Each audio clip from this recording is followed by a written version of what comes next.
and welcome to Dairy Processing's Ingredient Deep Dive. I'm Donna Berry, a degreed food scientist who has been writing for the food trade, the dairy trade specifically, for more than 30 years.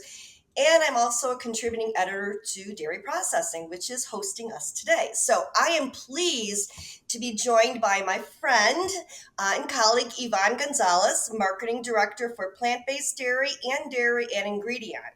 So, hi, Ivan. Hello, Donna. Welcome How to are my you doing? kitchen again. It's been 1 year since we met up, and we had a similar discussion right after IFT First, which was a fabulous conference and meeting this year in Chicago. And so I'm really glad that we're doing this again. So, thank you for joining me. Um, Today, we are going to discuss two of the prototypes that Ingredion sampled at IFT First. And we're going to talk about not only how those products speak to today's trends, but also how those two products complement some hot off the presses internal research that Ingredion has recently sponsored to identify innovation opportunities in the dairy plant-based sector. So before we start with the specifics, Yvonne, can you just tell the viewers here a little bit about the scope of the research that Ingredion conducted? Sure, absolutely, Donna. Thank you so much, first of all, for the opportunity to be here back with you after a year, as you mentioned, and always a pleasure to talk to you and to your audience. So thanks again for giving us this opportunity. So yes, as you mentioned, this year we have taken a different approach, or we are improving our approach in terms of how we bring innovation to our customers.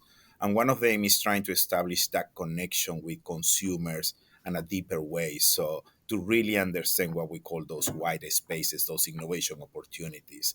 So we have embarked into a number of consumer research.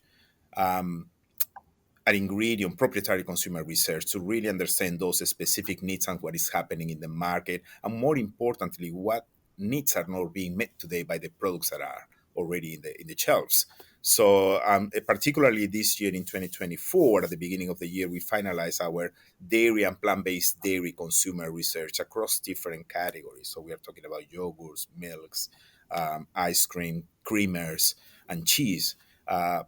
Dairy and plant-based. And actually, through that research, it helped us to identify a number of opportunities to really start talking differently, to start engaging better with our customers and bringing these innovation opportunities. And some of them are the ones that actually are being featured, or they were featured at our IFT booth. Well, and I tasted them all and they were great. So I'm super excited to have two of them back in my kitchen to sample again.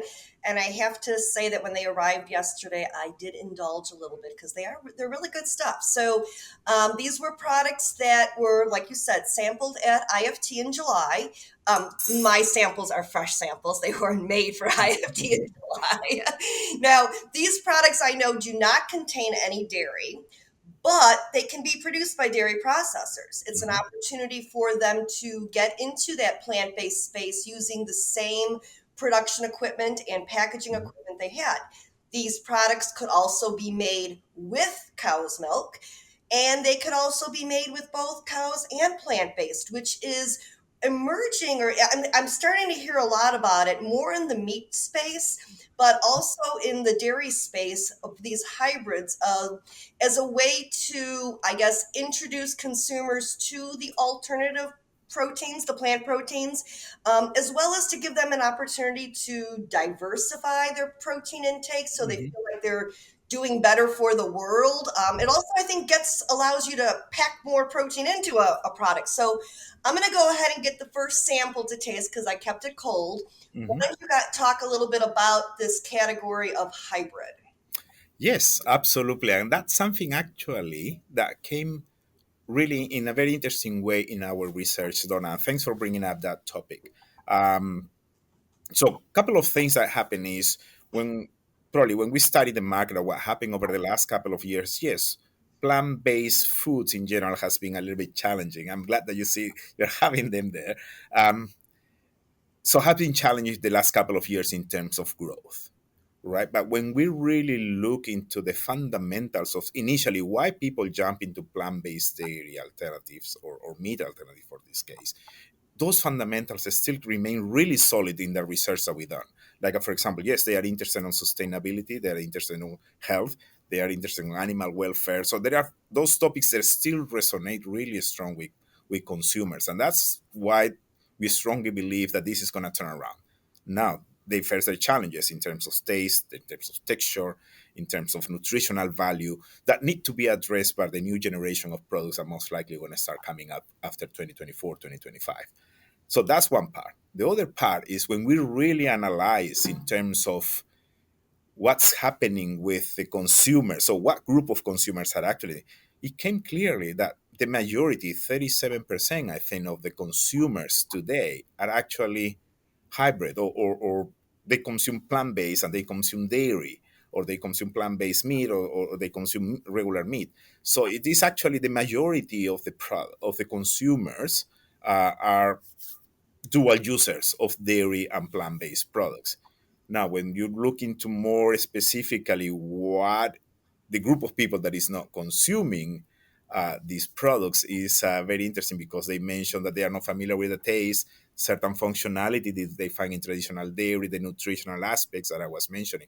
So all of this is, to your point, in terms of probably bringing those together, might reduce those concerns in terms of taste, in terms of sustainability. They need to figure out the messages. What are the key messages, the positioning of the products? But you're absolutely right. So it's a market that needs to be explored, and I think would be really interesting in new solutions that can be brought there. Well, the first prototype, like I said, it is plant based. It's delicious, and I think it's very appropriate to talk about this category Hmm. right now because it's getting ready to be what, back to school time, and you know, folks are rushing out in the morning, and you still need to get something in your kid's tummy. And this is a pancake flavored protein beverage, and it tastes wonderful. So why don't you just share a little bit with the viewers about what is in this product that I'm going to enjoy and the nutrients it provides, and I guess how this concept fits into how it came to fruition with that whole white space of opportunity your research showed. So when we did the analysis in terms of regular milk and plant-based milk, consumption moments in really in talking with consumers is basically we realize that yes, it's a lot of people that consume plant-based milk in the morning, specifically because they want to put it with a smoothie, a specific drink, feel healthy in the morning. What is really interesting, for example, that they do not hesitate to say, hey, if I'm going to be cooking or baking, dairy is my option because they are familiar with the taste and some of the functionality that it really brings. Is really so that's one part that is really important. And the other thing that we identified was that actually a lot of because of the plant-based milks in the majority, they are being into big cartons, family package. The whole family drinks the same thing. And there were some parents or consumers that were saying, I would like to have something different for my kid, more appealing to my kids. And the breakfast, but needs to have the nutritional aspects that I really want for my kids. So that's when we came with this idea, kind of a breakfast nutritional beverage with a good flavor that is more appealing for kids. And that's what you are tasting right now, Donna. So that's using the insights to create a new product and bring new ideas. Well, not only, I mean, it is delicious, but it also complements a lot of the current flavor trends that are in the marketplace of nostalgia as well. So, I mean, I just saw that a bagel company is putting Fruit Loops into a bagel, you know, again for back to school, but it's Right. that like, okay, putting two things together, kind of a different form of hybrid, I guess, a mishmash. So, Yes, very cool. I'm gonna go get the plant based or the frozen dessert. Hang on. absolutely.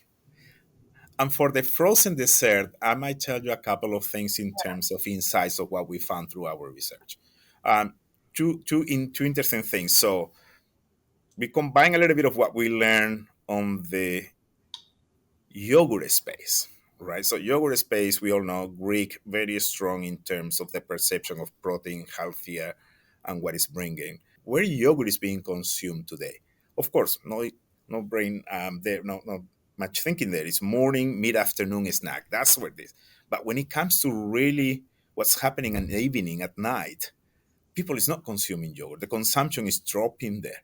And then when you look into what is happening with the snacks category, the snacks category actually is booming. It's growing from 2 times a day to 3 times a day. People that is snacking more than 4 times a day. And one of the key moments for growth for snacking today is actually evenings at night. So that was when we said, well, we need to bring something that is different. And the snacking in many of the times is ice cream. So Yeah. what about if we combine this opportunity of bringing Greek yogurt, the perception of healthier, in making it more into a dessert, a snacking moment that something can enjoy at home and still feel healthy and they don't breaking the rules on their diets or specific regimen that they are following. So that's the whole idea of this concept. Well, I hate to break it to you, but I think rather than nighttime, I think this actually makes a great on the go breakfast as well. I mean, why not frozen Greek yogurt for breakfast? Exactly. Yeah, that's. I mean, but it's as you say, there's a healthier approach to the ice cream moment. Yeah. To the yeah, so bringing higher protein, plant based, and all the good nutrition as that people wants to see there. I could totally see something like this with being like granola clusters inside of it. So tell me about the nutrition profile. I know it's packed with protein and fiber, and it's not high on the added sugars, which really, again, makes it a great before you go to bed snack, but also something to wake you up in the morning. What about like chocolate? I mean, I'm not even chocolate, like coffee clusters in here. Oh my gosh. Yeah, that's a good idea. I like it. That's what I love our conversation. So thank you so much. But that's so when we look at some of the categories and innovations that we can bring to our customers, Donna, we actually look at just not from in my case, for example, just in terms of what I can do in dairy or plant-based dairy. I work really closely sometimes with my colleagues in the bakery space that exactly that's where the buñuelos came from. So similar trends on what is happening in the bakery aspects of the snacks aspect in terms of how do I reduce sugar content? How do I make my bars healthier or my cookies healthier? Reducing sugar content, increasing protein content. And sometimes, hey, that's good idea for inclusions in terms of what you got to go into a yogurt or an ice cream, as you were saying. So that's when we really bring all these ideas in terms of putting clusters on top of the ice cream that actually help us to enhance the protein content or doesn't contribute too much into the sugar content. So that's what we have there. We need to wrap things up here, but I do hope everybody was inspired by this. Looking forward to doing this again after IFT next year. So same time, same place. Yvonne, any final words from you? No, I think again, thank you so much for this and for this opportunity. Couple of things that I might say that came out of the research. Taste and texture is still is priority, high priority for any innovation space for things that need to be fixed or things that need to be improved in product.